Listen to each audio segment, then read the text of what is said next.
Tout en papotant, Rikiatou, habitante des Koudou, communément appelée Briqueterie, l'un des quartiers populaires de la ville de Yaoundé, fait sa lessive dans la cour de sa maison. Son eau de lessive, elle va la déverser à environ 1 mètre en face dans une rigole insalubre où des enfants patauchent parfois. L'eau, si ça descend juste au quartier en bas là, donc dans le marais. Et ce cours d'eau là qui continue comme ça là jusqu'au bois Sainte-Anastasie et puis... Le bois Sainte-Anastasie est un parc créé il y a environ 5 ans, non loin de la Briqueterie.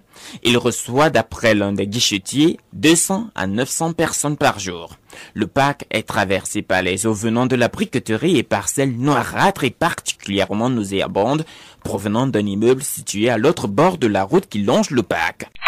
Tout près de ces eaux usées, Nadège et Patricia, des visiteuses, se prennent en photo. Il suffit d'un petit coup de vent, les odeurs nauséabondes sortent. On n'a pas besoin d'aller tout près pour humer ces odeurs-là.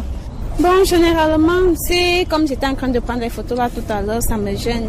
Ce n'est pas quand même le seul endroit, je pourrais me retirer et voir, aller un peu plus loin là où il n'y a pas, là où ces eaux-là ne circulent pas. D'autres visiteurs aiment par contre la vue des eaux courantes. Lorsqu'elles ne sont pas nauséabondes, elles sont jonchées d'ordures venant des ménages en amont. Quand je viens ici, j'aime beaucoup plus m'asseoir en bordure de l'eau, pouvoir regarder comment ruisselle l'eau. Par la convergence de ces déchets liquides et solides, le bois Sainte-Anastasie devient malgré lui un petit centre de pollution qui illustre une situation générale dans les villes du Cameroun. Le déficit en centre de traitement des eaux usées. En fait, la réalité, c'est que ces eaux usées sont fortement chargées des métaux lourds, surtout quand ça provient des industries. Et puis bon, sont beaucoup plus chargées des micro-organismes pathogènes lorsqu'elles proviennent des ménages. William Lemni est chef service des normes et des procédures au ministère de l'Environnement, de la Protection de la Nature et du Développement durable. Il y a une réglementation en cours de préparation et cette réglementation va viser spécifiquement la gestion des eaux usées. Ce texte n'existe pas encore, mais c'est en cours de préparation au ministère de l'Environnement, de la Protection de la Nature et du Développement durable.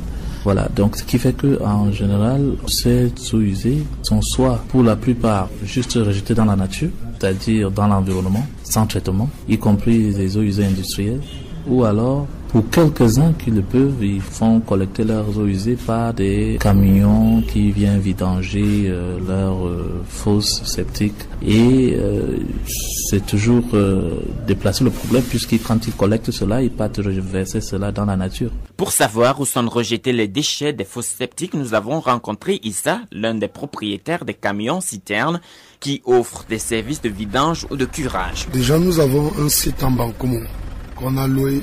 Donc c'est où on décharge. Donc on vidange un immeuble, une maison, n'importe quoi. C'est là-bas en Bankomo, en Nomayos, qu'on va déverser sur la route de Douala. C'est dans un marécage. Les maisons sont un peu éloignées. Le site cité par Issa est situé à environ 25 km de l'entrée sud de la ville de Yaoundé. Selon le docteur Nestor Bemo, expert en sciences des eaux et enseignant à l'École nationale supérieure polytechnique de Yaoundé, la situation de ce site de décharge est un véritable problème. Nous l'avons joint par téléphone depuis la ville de Bafan, dans la région de l'Ouest, où il est allé comme consultant pour une société française en vue de trouver des solutions aux problèmes d'assainissement d'eau. C'est un danger vraiment réel. Sur la route de Douala, vous savez qu'à Komiaga, non loin de Balmayo, il y a la station de traitement de l'eau potable destinée aux populations de Balmayo et de Yaoundé. Or, j'ai déjà fait personnellement, à la demande de la coopération française, une campagne de vérification de la pollution et de sa répartition dans l'espace. Et je vous assure que j'ai trouvé une situation alarmante à la station de traitement de l'eau potable à Komiada qui alimente toute la ville de Yaoundé. Ce qui veut dire que ces gens qui versent les bouts de vidange extraits des fosses septiques et des fosses naturelles posent des sérieux problèmes. Cela présente un risque très sérieux pour la vie des populations qui sont à Yaoundé. Ce qui veut dire que normalement, on devrait même surveiller ces zones de rejet des eaux usées pour pouvoir protéger la vie des populations. Dans la ville de Yaoundé, la communauté urbaine s'est engagée depuis quelques années à réhabiliter quelques petites stations d'épuration d'eau situées en bordure des logements sociaux de la Société immobilière du Cameroun.